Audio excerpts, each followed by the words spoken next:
This is a MiG-29, a Soviet fighter jet designed in the late 1970s. As you know, during the Cold War, the Soviet Union and the Warsaw Pact faced off against NATO and the West. Some time ago, I had the amazing experience of jumping inside one of these aircraft at the Luftwaffe Museum in Berlin-Gatow to film my MiG-29 Inside the Cockpit episode. As I'm editing that episode at the moment, I thought that it would be cool to talk about a short but really interesting chapter in aviation history, namely the time when the German Luftwaffe operated these machines even though it was part of NATO. How did this happen? How did what was the newest Soviet jet fighter end up flying for NATO? Well, to answer that, we have to travel back in time to the Cold War, into the 1980s, back when Germany was divided into East and West. In the late 1980s, East Germany became one of the first in the Warsaw Pact to re-equip with the Fulcrum. As one of the largest members and situated right at the front lines, this of course made sense. Now in 88 and 89, 20 MiG-29s based on specification 9.12a and 4 standard MiG-29 UBs were sent over after the pilots had completed their conversion training over in the Soviet Union in 87. Talking about the MiG-29s received by East Germany then, it is worth noting that these were not given the same systems as those operated by the Soviets, but were somewhat downgraded. This was very much in line with how the Soviet Union, or Russia within the Soviet Union, handled their weapon exports even to their closest allies. The MiG-29s received by East Germany did not have the same data link functions as the Soviet machines, nor were the East Germans given the same availability on air-to-air missiles. The machine we find here is part of the 9.12a block. The aircraft saw service in JG3, Jagdfliegergeschwader 3. One of the air bases the Germans flew from was so close to the Polish border, in fact, that every time a Fulcrum took off, it flew into Polish airspace. However, both countries agreed to allow such a transgression, as Poland itself had a similar dilemma at 2 of their air bases. One piece of interesting trivia here is that the aircraft was not consecutively numbered to produce the illusion of a greater fleet should photographs leak to the West, which of course they did. Public displays also featured dummy numbers on the aircraft. Having established that the MiG-29 served in the East German Air Force, how come that it was then introduced into the Luftwaffe, which was essentially a West German organization? Of course, Germany was reunited then under the auspice of the West. Now suddenly the West German Luftwaffe had to decide what to do with the MiG-29, and it did retain them in their service. They received new serial numbers following an easy to remember pattern, 29 plus followed by the number 01 to 25. Now at this point you might say, hang on, 25 aircraft? Didn't I say that only 24 were sent over? Yes, dear astute viewer, you are correct. For superstitious reasons, 29 plus 13 was not used on a MiG, but instead given to a Trabant car called Rudi, the quintessential symbol of East Germany. It became a bit of a mascot of the new Bundeswehr MiG force.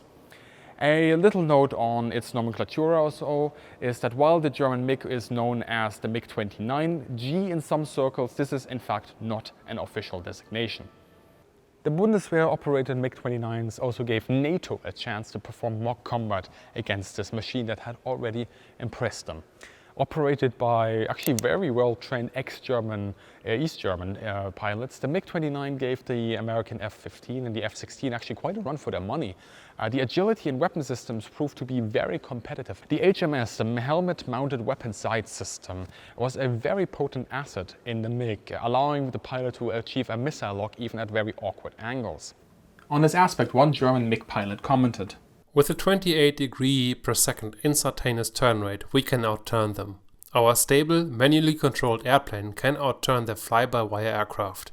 But the real edge we have is the Archer, which can reliably lock onto targets 45 degrees off bore sight." The aircraft showed that it was perfectly suited for the purpose it was designed for, short to medium range engagements. It did, however, suffer at long and beyond visual range engagements, BVR, and it had less automation built into it than the Western counterparts. There's always going to be some debate on the relative strengths and weaknesses of different aircraft. So why don't we have a look at what German MiG-29 pilots said about this? Note that the two examples I am bringing are actually West German pilots who transitioned on to the MiG-29. Also note that I'm relying on a relatively small pool of experiences here, and these are always personal as well. However, I think they give a good account of the plane's capabilities as the Luftwaffe pilots saw them. With some experience you could outmaneuver any jet, even Vipers and Hornets. The nice airframe in combination with one weapon was the killer, the Archer and sensor lock mode.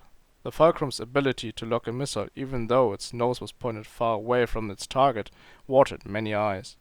Inside 10 nautical miles I'm hard to defeat, and with IRST, helmet sight and Archer I can't be beaten. Period. We didn't operate kill removal, since they have got no training value. We killed them too quickly. He continues to attach a caveat to this. Just as we might seldom have got close in if they used their AMRAAM's BVR.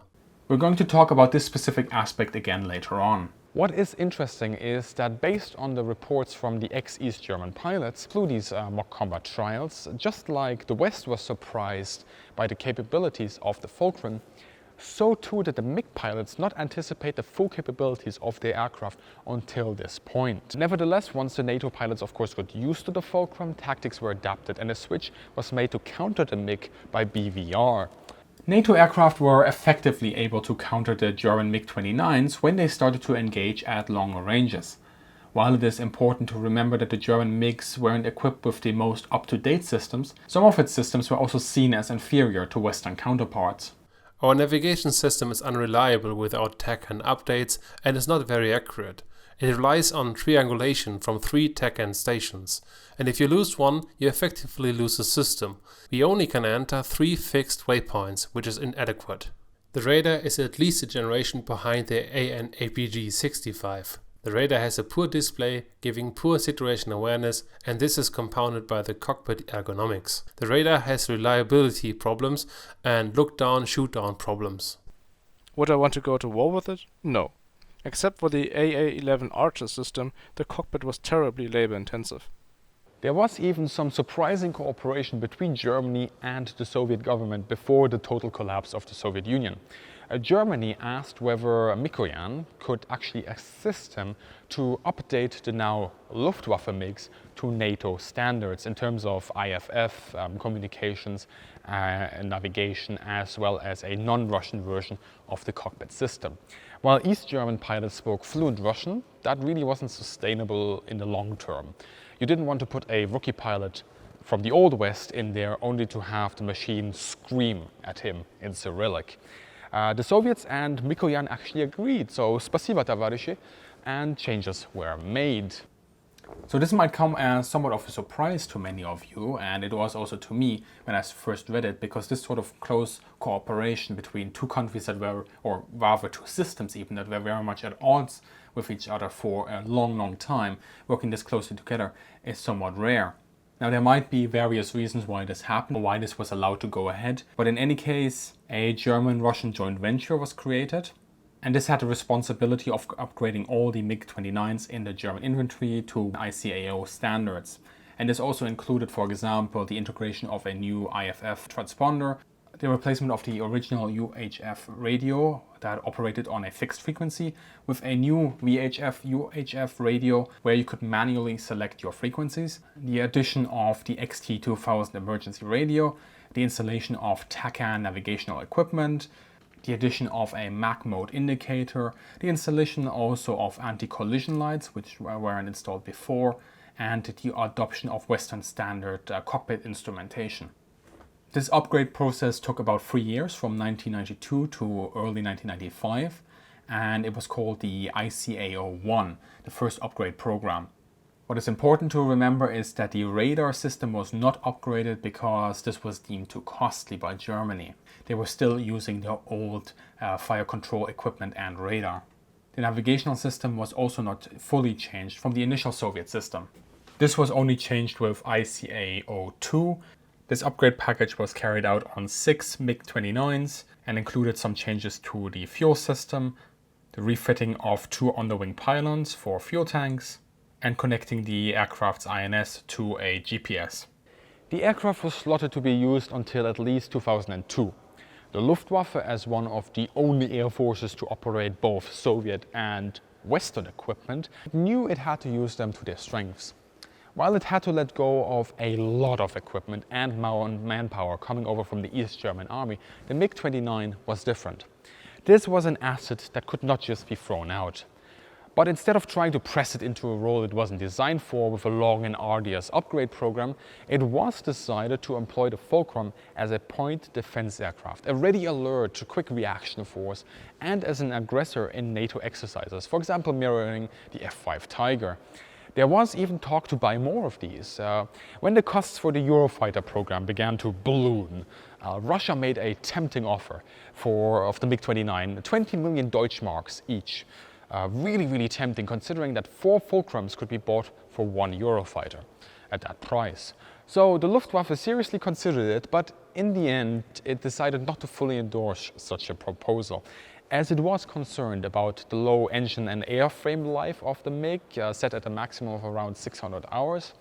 The lack of spare parts and unpredictable supply chain were also problematic, as was the limited night and bad weather capability. The other issue was that the MiG-29 was limited due to its range. While some aircraft were assigned to NATO QRA, so Quick Reaction Alert, the Luftwaffe considered the operational limitations of the MiG-29. The employment of the MiG-29 suffers from severe inherent constraints. The most obvious limitation is the aircraft's limited internal fuel capacity of 3,500 kg to 4,400 kg with a centerline tank. We have no air-to-air refueling capability, and our external fuel tank is both speed and maneuver limited. The only possible missions for NATO's MiG-29s are as adversary threat aircraft for air combat training, for point defense, and as wing and mixed fighter force operations. But even then I would still consider the onboard systems too limited, especially the radar warning receiver, and the navigation system, as well as the lack of fuel.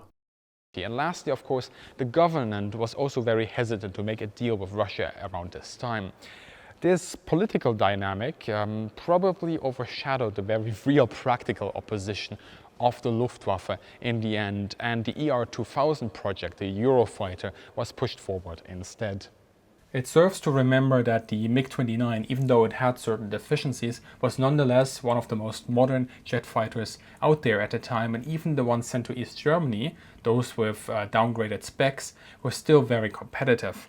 They might not have the same sort of comfort as seen in the Western machines, and also not the same sort of ergonomics, but they nonetheless symbolized a potent threat in the air. As well as that, limited range wasn't really an issue for East Germany, since it was a much smaller country than unified Germany, essentially only a third of the size. In that sense, the MiG-29 was a very potent machine, able to cover East German airspace and get to where it was supposed to go quickly and efficiently. Of course, by now the MiG-29 has gone through various iterations and the plane has changed, both the -29 variants and with the MiG-35. The German planes were handed over to Poland in 2003 for a symbolic price of €1. That's essentially a buck with a couple of cents attached to it. In Poland, these received substantial upgrades and currently fly alongside Western designs like the F-16, and as part of NATO, of course. I hope that you enjoyed this look at the MiG-29 in the German Air Force. Stand by for the full-on Inside the Cockpit episode. If you liked the video, please also consider supporting the channel via Patreon or channel memberships. It is this support that allows me to travel to these museums and film this sort of content that I hope all of you find very informative. If you are already a supporter, thank you very much, and if it's not an option for you, I understand. Consider sharing the video, telling people about the channel, and subscribing for more. Thank you also to Der Sheriff and Oliver for their VO support. You can find Der Sheriff's flight simulation channel in the description. As always, have a great day and see you in the sky.